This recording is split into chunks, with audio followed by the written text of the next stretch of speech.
नमस्कार, मैं हूं अजय ठाकुर और आप देख रहे हैं कुल्लू अपडेट। हमारे साथ आज खास शख्सियत मौजूद हैं। मनाली विधानसभा क्षेत्र से राष्ट्रीय देवभूमि पार्टी के जो प्रत्याशी है मनाली विधानसभा क्षेत्र से अमरचंद ठाकुर जी। अमरचंद ठाकुर के बारे में बता दूं, अमरचंद ठाकुर जी मनाली विधानसभा क्षेत्र के लरार केलों के रहने वाले हैं और किसान परिवार से संबंध रखते हैं। मनाली विधानसभा क्षेत्र की अगर मैं बात करूं, मनाली विधानसभा क्षेत्र से इस बार जो है गोविंद सिंह ठाकुर भारतीय जनता पार्टी के प्रत्याशी के तौर पर फिर से चुनाव लड़ रहे हैं। वहीं अगर कांग्रेस की बात करूं, कांग्रेस पार्टी से जो है भुवनेश्वर गौड़ चुनाव लड़ रहे हैं। वहीं आज़ाद प्रत्याशी की बात करूं, महेंद्र सिंह ठाकुर चुनाव लड़ रहे हैं। और वहीं अगर आम आदमी पार्टी की बात करूं, अनुराग पार्थी चुनाव लड़ रहे हैं। इस बार कहीं ना कहीं कांग्रेस की एकजुटता ने कहीं ना कहीं मंत्री को संकट में डाला है। वहीं दूसरा जो मंत्री को संकट में डाला है उसमें जो मुख्य प्रत्याशी हैं अमरचंद ठाकुर जी, महेंद्र ठाकुर जी, अनुराग पार्थी जी, कहीं ना कहीं ये जो तीन प्रत्याशी हैं इनका भी कहीं ना कहीं अपने क्षेत्र में खासा जनाधार है। तो हमारे साथ विशेष बातचीत के लिए मौजूद हैं अमरचंद ठाकुर जी। अमरचंद ठाकुर जी, सबसे पहले तो आपका कुल्लू अपडेट में हार्दिक स्वागत और अभिनंदन। धन्यवाद जी। मेरा तमाम कुल्लू अपडेट के दर्शकों को प्रणाम जी।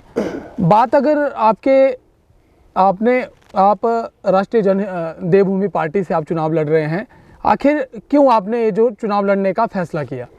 देखिए, आए दिन हम देखते हैं, जब भी हम अपने भाइयों से मिलते हैं, उन कॉलेज के लड़कों से मिलते हैं, हर एक बोलता है कि अरे भाई, हम तो किसी अच्छी यूनिवर्सिटी में जाना था, किसी अच्छे कॉलेज में जाना था, मैं 2 नंबर से रह गया, मैं 5 नंबर से रह गया, मैं 4 नंबर से रह गया।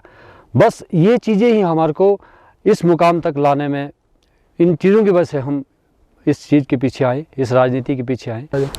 हमारा मुख्य मुद्दा, हमारी पार्टी का मुख्य मुद्दा है कि जाति पाति रहित सिर्फ आर्थिक आधार पर आरक्षण होना चाहिए। क्योंकि गरीबी किसी एक ही समाज में नहीं है, गरीबी समाज के हर वर्ग में है, चाहे वो आरक्षित वर्ग हो, चाहे वो अनारक्षित वर्ग हो, चाहे वो ओबीसी हो। कोई भी समाज का कोई भी ऐसा वर्ग नहीं जहाँ पर गरीबी नहीं है। हमारा एक ही मकसद है कि गरीबों को सरकारी जो भी आरक्षण की सुविधाएं हैं वो गरीब को होनी चाहिए, चाहे वो किसी भी वर्ग का हो। और दूसरा, हमारा एट्रोसिटी जो एक काला कानून के रूप में, एक वेपन के रूप में दूसरी जाति के लोग एक हमारे जो स्वर्ण जाति के ऊपर जो काले कानून के रूप में इस्तेमाल कर रहा है, इसमें अमेंडमेंट होना चाहिए, इसमें सुधार होना चाहिए। अन्यथा बहुत से ऐसे गलत केस या बहुत से ऐसे झूठे केस काफ़ी हमारे समाज के ऊपर हो रहे हैं। ये चीज़ें हमारे को इस राजनीति की तरफ लाई। और साथ ही साथ यहाँ रूपों में अगर आप बैठे हुए हैं, इन खेत खलिहानों में आप यहाँ पर बैठे हुए हैं, सबसे पहला हमारा मुख्य जो उद्देश्य रहेगा वो यही रहेगा कि हर एक खेतों को सिंचाई की सुविधा हो और जो भी यहाँ से उत्पाद निकलेगा उस उत्पाद को सब्ज़ी मंडी तक पहुँचाने के लिए अच्छे मार्ग हो। और जब वो सब्ज़ी मंडी में पहुँचे, होता क्या है कि हमारे किसान जब सब्ज़ी मंडी में अपना उत्पाद छोड़ते हैं तो वो मालिक वहाँ के सब्ज़ी मंडी वाले बन जाते हैं, हमारा किसानों का कोई कंट्रोल नहीं रहता। तो एक ऐसी व्यवस्था बनाने के लिए हम यहाँ पर आए हैं, एक ऐसी विपणन व्यवस्था, एक मार्केटिंग व्यवस्था यहाँ पर हम बनाने आए हैं, जिससे हमारे जो किसान है, जो मज़दूर है, उनकी आर्थिकी बढ़े। उनकी आर्थिकी तब बढ़ेगी जब सिस्टम में बेहतर लोग जाएंगे और एक बेहतर व्यवस्था बनाकर रखेंगे। उसके साथ साथ हमारा शिक्षा के क्षेत्र में सबसे जो इम्पोर्टेंट पहलू है, सबसे जो मुख्य पहलू, अगर आप किसी भी समाज को ऊंचा उठाना चाहते हैं, आपको शिक्षा के ऊपर ही ध्यान देना पड़ेगा। जब तक एक बेहतर गुणवत्तापूर्ण शिक्षा व्यवस्था नहीं होगी, अच्छे शिक्षण संस्थान नहीं होंगे, तब तक इस समाज का भला नहीं होगा। आर्थिक रूप से भी कमज़ोर होंगे, सांस्कृतिक रूप में भी हम जो हमारे पूर्वजों ने जो ग्लोरियस जो हमारा एरा रहा है उसको आगे नहीं लाएंगे, तब तक हमारा इस समाज का उद्धार नहीं होगा। इसके साथ साथ स्वास्थ्य के क्षेत्र में भी हम लोग बहुत बेहतरी से पेश आएंगे, बहुत बेहतरी से काम करेंगे। आप देखिए, जब भी अस्पतालों में जाते हैं बहुत कतारें देखते हैं आप, डॉक्टर का इंतज़ार करते करते हमारे मरीज़ लोग, हमारे गांव के भाई, देहात के भाई बहनें थक जाते हैं, लेकिन डॉक्टर अवेलेबल नहीं होते हैं। और होता है क्या, छोटी मोटी बीमारी के उपरांत हमारे को शिमला जाना पड़ता है, चंडीगढ़ जाना पड़ता है, हमारे को ना जाने बड़े बड़े महानगरों की तरफ जाना पड़ता है इलाज के लिए। क्या हिमाचल में ऐसी व्यवस्था हम नहीं कर सकते हैं? बिल्कुल कर सकते हैं।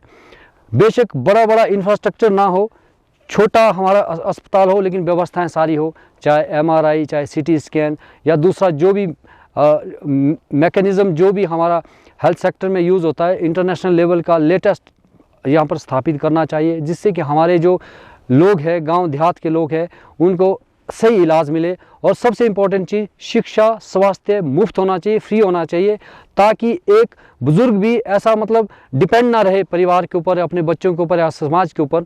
शिक्षा और स्वास्थ्य मुफ्त होना चाहिए, फ्री होना चाहिए, और बाकी चीज़ें लोग अपनी मेहनत से, अपनी मेहनत करके उसको आसानी से मैनेज कर सकते हैं। जी, बात अगर जनसंपर्क अभियान की करें, अभी तक आप मनाली विधानसभा क्षेत्र के किन किन जगहों पर आप जा पाए हैं?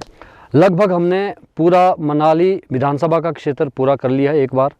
अभी कल हमारी बहुत बड़ी रैली है पतलीकुल में। सभी मनाली के पूर्व भाइयों से, बहनों से, बुज़ुर्गों से और ख़ासकर युवा साथियों से मैं निवेदन करूंगा कि कल आप बढ़ चढ़ कर आएँ, कल आप समाज के लिए आएँ, अपने समाज के लिए आएँ। अगर कल नहीं आप उतरे तो कभी नहीं उतरेगा, क्योंकि आपका समाज का भाई आपके बच्चों के लिए, आपके परिवार के लिए, इस माटी के लिए आपके लिए खड़ा हुआ है, और आपको आना ही पड़ेगा। आपके पास कोई ऑप्शन नहीं है। हो सकता है कि आपको बाकी जो दल के लोग, नेशनलाइज जो भी पार्टी के लोग जो है, ऊपर से फ़ोन करे, दाएं से फ़ोन करे, बाएं से फ़ोन करे, आपको प्रेशर क्रिएट करे। आपको सारे बैरियर को तोड़ते हुए अपने समाज के लिए खड़ा होना है। और रही बात प्रचार प्रसार की, हम हर एक गांव को लगभग टच कर चुके हैं। कुछ गांव हो सकता है छोटे हों, और ये 2-4 दिन जो हमारे बच्चे इसमें, उन लोगों से भी हम मिलेंगे जो लोग अभी छोटे हैं। जी, राष्ट्रीय देवभूमि पार्टी की अगर बात करें, कहीं ना कहीं ये जो सामान्य वर्ग आयोग के लिए जो आंदोलन हुआ था, उससे इस पार्टी का जन्म हुआ है। तो आम लोगों में कहीं ना कहीं एक मैसेज गया है कि जो राष्ट्रीय देवभूमि पार्टी है कहीं ना कहीं सामान्य वर्ग की पार्टी है। इस पर आप क्या कहना चाहेंगे? देखिए ठाकुर साहब, जो फंडामेंटल राइट, इक्वलिटी का जो फंडामेंटल राइट है ना, समानता का जो अधिकार है ना, मौलिक अधिकार है हमारा, तो उसी को आधार मानकर हमने ये आंदोलन शुरू किया है। होता ही क्या है कि रिजर्वेशन का जो फ़ायदा है वो चंद क्रीमी लोग ही उसका फ़ायदा उठा रहे हैं। तो हमारा मेन मकसद ये है कि जब आप आर्थिक आधार पर आरक्षण को करेंगे, हर वर्ग का अपलिफ्टमेंट होगा, हर वर्ग के वीकर सेक्शन का अपलिफ्टमेंट होगा। दूसरी बात रही कि ये सिर्फ स्वर्णों की लड़ाई है, तो इस बारे में मैं एक ही बात बोलूँगा कि स्वर्णों जागो, यही समय है जागने का। अगर आज नहीं जागे, आने वाली आपकी पीढ़ियाँ, आपके बच्चे, आपका समाज आपको जरूर कोसेगा कि एक अमर और ये राष्ट्रीय देवभूमि पार्टी एक दिन खड़ी हुई थी अपने समाज के लिए, लेकिन आपके कानों में जू नहीं रहेंगी। तो आज मैं पूरे स्वर्ण समाज के भाइयों से भी, और खासकर उन योद्धाओं से जो एक जज्बा रखते हैं, क्रांतिकारी का जज्बा रखते हैं, मैं उनसे अपील करूंगा कि आप इन नेशनलाइज पार्टियों के चमचे मत बनिए, आप हमारे साथ आइए, आप लीडर बनिए, हमारे समाज के लीडर बनिए, हमारे समाज को लीड कीजिए। और मैं दावा करता हूं कि 5 साल और 10 साल के अंदर हम पूरी ये व्यवस्था चेंज करके रहेंगे। बात अगर आपकी करें मनाली विधानसभा क्षेत्र से, लगातार 15 साल जो है गोविंद सिंह ठाकुर जी विधायक हैं। विधायक के तौर पर उनके कार्यकाल को आप कैसे देखते हैं? देखिए, अपना एक सोचने का, समझने का और उस समझ के ऊपर काम करने का अपना दायरा है। ठीक है जी। सपोज करो कोई इंसान 40 किलो भार उठा सकता है तो वो 40 किलो ही उठा सकता है। कोई इंसान हो सकता है 60 किलो उठा सकता है तो वो 60 किलो ही उठा सकता है। लेकिन जब आप एक बेहतर लीडरशिप की बात करते हैं, मेरे को लगता है कि शायद कहीं ना कहीं किसी न किसी जगह पर, एक जगह नहीं बताने के लिए, आप पुलों के संदर्भ में देखो, आप कुल्लू से लेकर सोलंग नाला तक के पुल देखो किस हालात में है, क्या मजबूरियां रही होगी। अब रायसन का पुल है वो आधा है, आपका छाकी का पुल है वो आधा है, क्यों अधूरे हैं पता नहीं। वो शायद ब्यूरोक्रेट्स ज़्यादा जानते होंगे जो उनके साथ कंधे से कंधा मिलाकर काम कर रहे होंगे। और आपके पाठशालाओं की बात करें, शिक्षा मंत्री रहते हुए हम बात करेंगे एग्जाम्पल के तौर पर पुलों के स्कूल की, खंडर हो चुका है, किराए पर वहाँ पर बच्चों का पठन पाठन हो रहा है।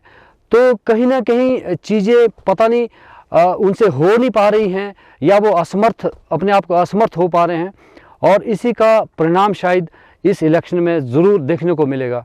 जी, जनसंपर्क अभियान में वो जा रहे हैं, लगातार उनकी ओर से जनता के बीच में जाकर एक बात कही जा रही है कि आप मुझे फिर से चौथी बार मौका दीजिए, मैं फिर से मंत्री बनकर आऊँगा और जो भी काम होगा उसे पूरा करूँगा। मैं आप ही से प्रश्न करता हूँ, 15 साल के टेन्यूर में एक मुझे ऐसा प्रोजेक्ट बताइए जिससे हमारे यूथ को, नौजवानों को रोज़गार मिला हो। क्या हमारा एडवेंचर सेक्टर की बात करें, कितनी बार हमारे एडवेंचर सेक्टर को रोकने के लिए प्रयास हुए, वो कैसे हुए, क्या क्या वो तकनीकी बिंदु रहे हैं जिसकी वजह से हमारे एडवेंचर सेक्टर के काम बंद हुए। चाहे वो पैराग्लाइडिंग की बात करो, चाहे आप राफ्टिंग की बात करो, चाहे आप ट्रैकिंग की बात करो, चाहे आप स्नो स्कूटर की बात करो, चाहे और जिपलाइन की बात करो। क्या हम एक व्यवस्था बना के नहीं दे सकते थे वो 15 सालों में? मुझे नहीं लगता कि उन्होंने दिया हो। और यही एक ऐसा सेक्टर है जो हमारे बच्चों को, जो हमारे यहाँ के यूथ को रोज़गार देता है। इसके साथ साथ मैं खुलकर ये बोलना चाहूँगा कि हॉस्पिटैलिटी के सेक्टर में कोई ऐसा विज़न वाला काम नहीं हुआ है।